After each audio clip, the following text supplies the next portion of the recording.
Niliona ripoti ya CAG, mkaguzi mkuu wa serikali, mijadala mingi sana nchini kwa sababu ya hiki kipindi tulichotoka. Mambo mengi yatayumba kwenye wizara nyingi zitayumba.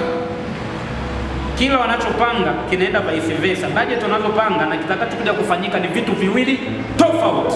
So niliona wizara zinayumba, yani kila wanachopanga na kitakachokuja kutokea ni vitu viwili tofauti. Katika ukaguzi wangu nimebaini kuwa baadhi ya taasisi zilisaini mikataba yenye thamani ya shilingi bilioni 56 bila kufanyia mapitio ya kisheria kwa maana VETA, pamoja na kutozingatia ushauri wa mwanasheria mkuu wa serikali. Miongoni mwa mifano iliyobainika ni umeme Tanzania TANESCO katika mkataba wa dola za Marekani milioni 4.79 ambapo ushauri wa kisheria haukujumuishwa katika mikataba ya mwisho.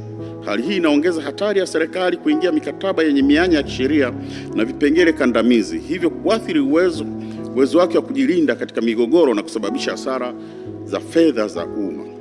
Kusimama kwa miradi ya maendeleo yenye thamani ya shilingi trilioni 1.79. Mheshimiwa Rais, ukaguzi umebaini kusimama na kuchelewa kwa miradi ya maendeleo yenye thamani ya takriban shilingi bilioni 1.79 katika sekta mbalimbali ikiwemo maji, barabara na mamlaka za serikali za mitaa, hali inayosababishwa na ucheleweshaji wa fedha, usanifu duni wa miradi, usimamizi hafifu wa mikataba na uwezo mdogo wa kandarasi.